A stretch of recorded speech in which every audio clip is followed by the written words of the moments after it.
YSR Congress party అధికారంలోకి వచ్చిన తర్వాత కూడా రెచ్చగొట్టేటటువంటి చిన్న ఎగ్జాంపుల్ చెప్పమంటారా? ఈ కులాల మధ్య చిచ్చు పెట్టడానికి మొన్న మధ్య ప్రయత్నం చేశారు జగన్మోహన్ రెడ్డి. అంటే ఆ వంశీ కస్టడీలో జైల్లో ఉన్న సమయంలో ఆయన గెలవడానికి వచ్చి బయటకు వచ్చి ఆ తర్వాత ఆయన మాట్లాడుతున్న విషయం ఏంటి?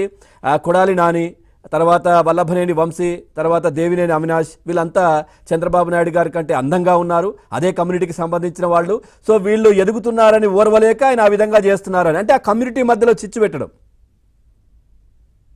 ఇప్పుడు గ్లామర్ గా ఉన్నారు కాబట్టి అసూయ పడతారు అనేటటువంటి ఆలోచన ఎవరికి వస్తుందండి? అది మనకుంటే వస్తుంది. మన స్వభావం అదైతే అందరూ అలా ఉంటారని అనుకుంటాం. పచ్చకామెర లోకమంతా పచ్చగానే కనపడుతుంది అనేటటువంటిది ఒక సామెత. ఆలోచన ఎందుకు వచ్చింది జగన్మోహన్ రెడ్డి గారికి అంటే ఇప్పుడు అనుమానం వస్తుంది. ఆయన కూడా ఎదుటి వాళ్ళు గ్లామర్ ఉన్నారు, ఎదుటి వాళ్ళు టాలెంట్ ఉన్నారు, ఎదుటి వాళ్ళు ఒక రాజకీయంగా ఎదుగుదలతో ఉన్నారు, లేకపోతే మొత్తం కూడా ఈ రోజున ఒక స్థిరంగా ఉన్నారు అనేటటువంటి ఆ ద్వేషం, అసూయ ఆయనకుందేమో. ఆయనకు ఉండడం వల్ల అందరూ అలాగా ఉంటారని అనుకుంటున్నారేమో అనేటటువంటిది ఒక అనుమానం వస్తుంది. ఇక అంతర్యుద్ధాల గురించి ఆయనకు సంబంధించినటువంటిది చూసుకుంటున్నప్పుడు ఇవాళ రెచ్చగొట్టడం అనేటటువంటిది నాయకుడు సాధారణంగా కంట్రోల్ చేస్తారు. రెచ్చగొట్టే వ్యవహారాలని స్టేట్స్ మెన్ అంటారు. పొలిటీషియన్స్ ని అధికారంలో ఉండొచ్చు, అపోజిషన్ లో లీడర్ ఉండొచ్చు. ఒక పార్టీని నడిపేటటువంటి వాళ్ళు స్టేట్స్ మెన్ గా ఉండాలి అనేటటువంటి, పెద్దరికంగా ఉండాలి అనేటటువంటి. కానీ ఇవాళ ఆయనే రెచ్చగొట్టి అసలు లేనటువంటిది, కార్యకర్తలకు లేనటువంటిది, ప్రజలకు లేనటువంటి ఇన్ని కులాల గొడవలు, లేకపోతే ఇన్ని రకాల ద్వేషాలు రెచ్చగొట్టడము అనేటటువంటిది ఒక నాయకుడిగా ఇంతవరకు ఎవరు చేసి ఉండరు. జగన్మోహన్ రెడ్డి ఆయన చేసిందే ఇది. ఆయన ఈ రాష్ట్రానికి తీసుకొచ్చినటువంటి కొత్త సంస్కృతి ఇప్పుడు కూడా బయటపడలేకపోతున్నాం మనం. ఇప్పుడు కూడా బయటపడలేకపోతున్నాము. ప్రతి దాని వెనుక ఒక కులం కోణము, ప్రతి దాని వెనుక ఒక దీనికి సంబంధించినటువంటి ఒక నేరో మైండెడ్ తో చర్చ జరగడం అనేటటువంటి ఇంతకు ముందు లేదు ఆంధ్రప్రదేశ్ రాజకీయాలు. ఆంధ్రప్రదేశ్ అంటే ఆంధ్రప్రదేశ్ పోలీస్ గానీ, ఆంధ్రప్రదేశ్ పాలిటిక్స్ గానీ దేశంలోనే ఒక ప్రోగ్రెసివ్ అనేటటువంటిది, ఒక డెవలప్మెంట్ ఇది అనేటటువంటిది చూసేవాళ్ళు. నార్త్ కంటే సౌత్ చాలా బెటర్, బ్రాడ్ గా ఉంటారు, కులాలకు అతీతంగా రాజకీయంగా చాలా విచక్షణాపూరితంగా ఆలోచిస్తారు అనేటటువంటిది ఇక్కడ ఉన్నటువంటి బ్రాండ్. దాన్ని తీసుకొచ్చి ఈ రోజున ఢిల్లీ వీధుల్లో జగన్మోహన్ రెడ్డి ఏం చేశాడు? తీసుకెళ్లి మొత్తం కూడా ఆంధ్రప్రదేశ్ అంటే హత్య రాజకీయాలు జరుగుతున్నాయి అన్నట్టుగా ఒక భూతాన్ని క్రియేట్ చేసి అక్కడ మన రాష్ట్రాన్ని అవమానించారు.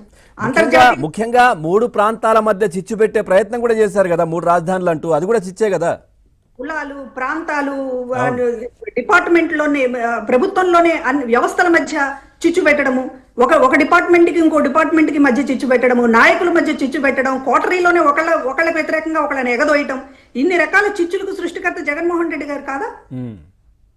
అన్ని చూసాం కదా. చూడండి ఏంటి జగన్మోహన్ రెడ్డి అంటే ఏంటి అనేటటువంటి 5 ఏళ్లలో ఇంతకు ముందు నమ్మారు, ప్రజలు నమ్మారు, మాలాంటి వాళ్ళం నమ్మాము. ఈయన ఏదో ప్రజల మీద ప్రేమ ఉంది అనేటటువంటి దాంతో ఒక నమ్మాము. ఈయనకు ఓర్పు ఎక్కువ, ప్రజల కోసం ఏదో నిలబడుతున్నాడని, ఆయన వాళ్ళ కోసం తపన పడుతున్నాడని ఇచ్చినటువంటి బిల్డప్ కి అందరం కూడా ఒక టర్మ్ మోసపోయాం.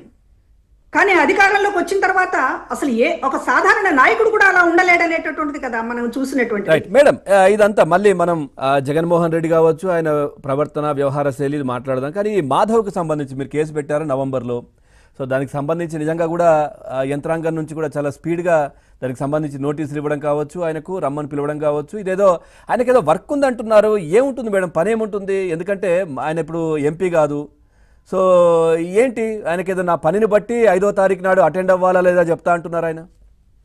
ఇప్పుడు ఆయన అక్టోబర్లో మాట్లాడుతూ అక్టోబర్ నెల చివరిలో ఒక వీడియో, అంటే మొత్తం రాష్ట్రంలో చాలా జరుగుతున్నాయి మహిళల పైన అత్యాచారాలని చెప్పేటటువంటి దాంతో ఎంత హుషారుగా మానభంగాల గురించి మాట్లాడేటప్పుడు, అత్యాచారాల సంఘటనలు మాట్లాడేటప్పుడు ఒక రకమైనటువంటి బాధ మనకు ఉంటుంది. రాజకీయ నాయకుడికి తన పట్ల కొంచెం ఒక రకమైనటువంటి బాధతో మాట్లాడతాం. కానీ ఆ రోజు ఆయన పొలిటికల్ గా ఒక మిఠాయి దొరికింది, ఒక లడ్డు దొరికింది అన్నట్లుగా, ఒక వేలం పాట పాడుతున్నట్లుగా ఈ రాష్ట్రంలో అత్యాచారాలు నెంబర్ 1 ఈ జిల్లాలో జరిగింది, ఈ మండలంలో జరిగింది, ఆ ఊళ్ళో జరిగింది, ఫలానా అమ్మాయి, ఇన్ని వివరాలుగా అసలు ఆ జోష్ గా మాట్లాడడం అనేటటువంటిది చాలా ఆశ్చర్యం కలిగించింది. ఫోటోలు కూడా ప్రింట్ చేశారంట. ఫోటోలు వేశారు. తర్వాత అసలు అతను పూర్తిగా అసలు ఎక్కడ జరిగినాయి అనేటటువంటిది, అంటే 2 మైనర్ గర్ల్స్ కూడా ఉన్నారు. 4 సంఘటనలు ఆయన ఆ రోజు చెప్పాడు. అందులో 2 మైనర్ అమ్మాయిలు ఉన్నారు. పోక్సో చట్టం ప్రకారం మైనర్ల పేర్లు జనరల్ గానే రేపు సంబంధించినటువంటి బాధితుల పేర్లు వెల్లడించకూడదు. మనం నిర్భయ చట్టం అనేటటువంటి దాన్ని తీసుకొచ్చిన సందర్భంలో మనందరం చూసాం. అసలు అమ్మ పేరెంట్ అనేటటువంటిది ఎక్కడ కూడా బయటికి రివీల్ చేయలేదు. తర్వాత పేరెంట్స్ ఇష్టం తోటి ఎప్పుడో ఒకసారి మాత్రం ఆ పేరుని కొంచెం తెలుసుకోవడం పేరు మార్చి చెప్తా ఉంటారు. పేరు మార్చి చెప్తా ఉంటారు. అసలు